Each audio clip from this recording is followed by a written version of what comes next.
Everyone, कैसे आप सब लोग। आई होप आप सब अच्छे होंगे। सॉल्ट्स, आपने सॉल्ट सुना होगा। सॉल्ट्स क्या है? Salts are the result of neutralization reaction between acids and bases. ठीक है, तो बहुत सारे सॉल्ट्स होते हैं। अब अगर हम सॉल्ट्स को देखें तो हमारे पास दो मेन टाइप के सॉल्ट्स होते हैं, जो होते हैं एक हाइड्रस और एक एनहाइड्रस। हाइड्रस मतलब जिसमें वाटर मॉलिक्यूल प्रेजेंट होते हैं, जिसे हम बोलते हैं वाटर ऑफ क्रिस्टलाइजेशन। तो आज के इस वीडियो का टॉपिक है वाटर ऑफ क्रिस्टलाइजेशन, जिसमें बहुत सारे बच्चों को कंफ्यूजन होता है कि ये जो वाटर मॉलिक्यूल है, या ये फिक्स नंबर में है, या एक ये टेम्पररी नंबर है, या ये वाटर मॉलिक्यूल्स आए कहाँ से हैं। तो चलो आज के इस वीडियो में हम सीखेंगे बहुत important topic. Let's start the video. The water of crystallization that is present in the hydrated salts. तो सबसे पहले हाइड्रेटेड सॉल्ट्स होते क्या हैं? ठीक, तो हाइड्रेटेड सॉल्ट वो सॉल्ट है बच्चों, a salt which contain certain fix number of water molecule. तो ये जो नंबर है, जो वाटर मॉलिक्यूल है, वो एक फिक्स नंबर में होगा। ऐसा नहीं है कि कुछ भी वाटर कंटेंट है, अगर आपका CuSO4 है, या आपका फेरस सल्फेट है, या कोई भी सब्सटेंस है, कोई भी सॉल्ट है, तो सबके साथ एक नंबर जो वाटर मॉलिक्यूल है उसका फिक्स नंबर होगा। सबके पास जो fix number of water molecules है वो डिफरेंट है। It can vary from salts to salts. Okay, in loose chemical combination. देखो, जब भी हम कोई चीज सीखते हैं तो उसका कीवर्ड पकड़ने की कोशिश करो। कीवर्ड क्या है? Fix number of water molecule, और किस कंडीशन में? Loose chemical combination. Loose chemical combination मतलब ये वाटर मॉलिक्यूल लूज भी हो सकते हैं। ठीक है, with its one formula unit called the hydrated salt. एक फॉर्मूला यूनिट के साथ ये क्या करता है? कंबाइन करता है। तो आपका जो हाइड्रेटेड सॉल्ट है वो सॉल्ट है जो fix number of water molecule in loose chemical combination में कंटेन करता है। That salts are called what? Hydrated salts. क्या कहते हैं उन्हें? Hydrated salts. अब आपके पास बहुत सारे एग्जांपल्स हैं हाइड्रेटेड सॉल्ट का। जैसे आप अपनी डेली लाइफ में देखते हो वॉशिंग सोडा, जिसका फॉर्मूला है Na2CO3.10H2O। तो आप देख रहे हो यहाँ पे सोडियम कार्बोनेट है, और इस सोडियम कार्बोनेट सॉल्ट के साथ जुड़ा एक fix number of water molecule, जिसे हम क्या कहते हैं? Water of crystallization. तो अगर fix number of water molecule है सॉल्ट के साथ, तो ऐसे सॉल्ट्स कैसे सॉल्ट होते हैं? हाइड्रेटेड सॉल्ट होते हैं। फिर आपके पास CuSO4.2H2O, जिसको जिप्सम कहते हैं। एक इसी का कजन ब्रदर है, कौन? प्लास्टर ऑफ पेरिस, जिसमें होता है CSO4.12H2O। प्लास्टर ऑफ पेरिस हम बहुत अपने डेकोरेशन, वॉल्स की डेकोरेशन के लिए यूज करते हैं, बहुत सारे टॉयज भी बनते हैं, बोन्स फ्रैक्चर हो जाती है उसमें यूज करते हैं, राइट। कॉपर सल्फेट पेंटाहाइड्रेट, तो इसको हम प्रोनाउंस भी ऐसे करते हैं, पेंटा मतलब 5, मतलब हाइड्रेट मतलब सॉल्ट। इसका मतलब इसके पास क्या है?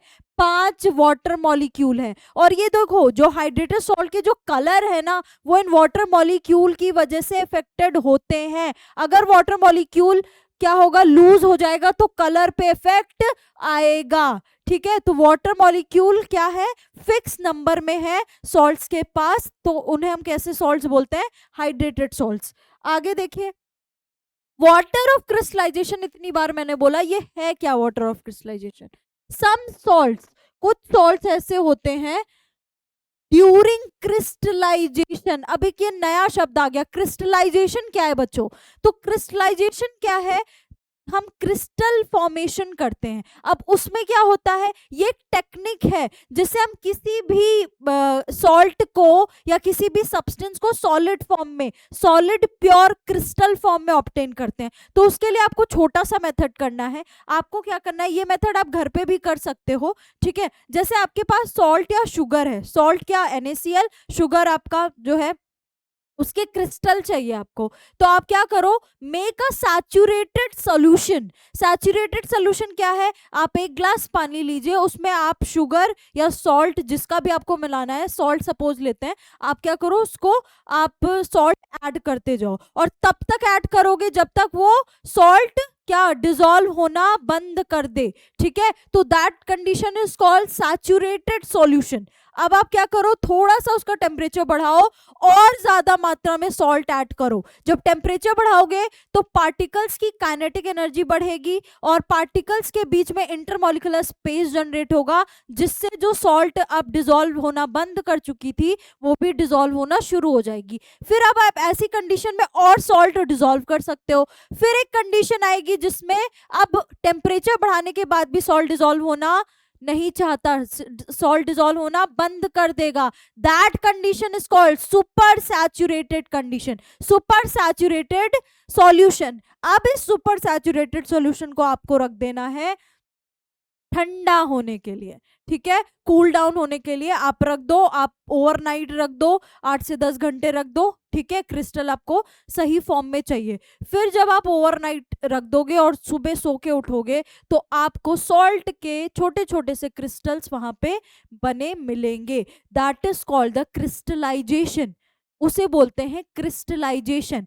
अब ये जो सॉल्ट है वो क्रिस्टलाइजेशन के टाइम पे क्या करते हैं, form their solution, remain in loose chemical combination with definite molecular formula of water molecule which also account for their definite crystal। तो जब क्रिस्टलाइजेशन हुआ तो वो सॉल्ट के साथ कुछ वाटर मॉलिक्यूल, फिक्स्ड अमाउंट में वाटर मॉलिक्यूल उनके केमिकल फॉर्मूले में लूजली कंबाइन कर जाते हैं, और वो water molecule also responsible for definite crystalline shape. ये जो क्रिस्टल आपको मिला है उसका जो डेफिनेट शेप है, सॉलिड दो फॉर्म में होता है, क्रिस्टलाइन, सॉलिड, एमॉर्फस। एमॉर्फस मतलब जिसका कोई रेगुलर शेप ना हो, क्रिस्टलाइन मतलब एक आपका रेगुलर शेप होता है, क्रिस्टल फॉर्म में होता है। तो क्रिस्टलाइन शेप के लिए कौन रिस्पॉन्सिबल है, यही water of molecule, water of crystallization. These water is called water of crystallization. तो आप ये देख रहे हो जो fixed amount of water molecule है जो लूज फॉर्म में प्रेजेंट है, फिर भी वो सॉल्ट को एक शेप दे रहा है, उसको एक प्रॉपर कलर दे रहा है। ठीक है, तो ये वाटर मॉलिक्यूल है, और इसी की वजह से जो सॉल्ट होता है वो कैसा बन जाता है, हाइड्रेटेड सॉल्ट बन जाता है। क्या बन जाता है, हाइड्रेटेड। हाइड्रेटेड मतलब वाटर, मतलब उसके अंदर कुछ fixed amount of water molecule present है। अच्छा, एक और गलती करते हैं आप लोग, क्या गलती करते हैं, एक गलती आप ये करते हो, जब भी वाटर ऑफ क्रिस्टलाइजेशन आपसे पूछा जाता है तो आप क्या लिख के आते हो, it is the number of water molecule present in the salt. गलत, गलत। It is the fixed amount of water molecule that is present in loose combination, loose chemical combination. ये प्रॉपर है। जब भी आप कोई डेफिनेशन लिखो तो हमेशा कीवर्ड जरूर फॉलो करो। कीवर्ड नहीं लिखोगे तो आपका वो आंसर इनकम्प्लीट है। ठीक है, तो इसे कहते हैं वाटर ऑफ क्रिस्टलाइजेशन। अगर हम इसको एक तरीके से डिफाइन करें तो water of crystallization is the definite number of water molecule which are present in loose chemical combination. अब यहाँ पे दो कीवर्ड है, एक तो डेफिनेट नंबर और present in loose chemical combination with one formula unit of the ionic solid in crystalline form। किस form में, crystalline form, with one formula unit, अलग से नहीं, एक ही फॉर्मूला यूनिट में आता है, of the ionic solid ion crystalline form. ठीक है, इसी को हम क्या कहते हैं बच्चों, इसी को हम बोलते हैं वाटर ऑफ क्रिस्टलाइजेशन। अब हमारे पास बहुत सारे हाइड्रेटेड सॉल्ट हैं जो अभी हमने एग्जाम्पल में किए। ठीक है, एक एग्जाम्पल हम लेके चलते हैं। आपने अगर केमिस्ट्री लैब विजिट किया हो तो आपको ऐसे नीले नीले से क्रिस्टल्स दिखे होंगे।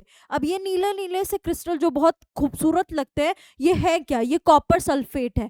कॉपर सल्फेट भी एक हाइड्रेटेड सॉल्ट है, उसमें भी एक fix number of water molecule होता है। तो आपको ना वाटर, अगर आपको ये करना है तो कॉपर सल्फेट का पाउडर ब्लू कलर का आता है, अगर आप उसको भी सैचुरेटेड सोल्यूशन बनाओ, फिर सुपर सैचुरेटेड सोल्यूशन बना करके कूल डाउन करने रख दो, आपको छोटे ब्लू कलर के, बहुत प्यारे ब्लू कलर के क्रिस्टल्स मिल जाएंगे। जाएंगे।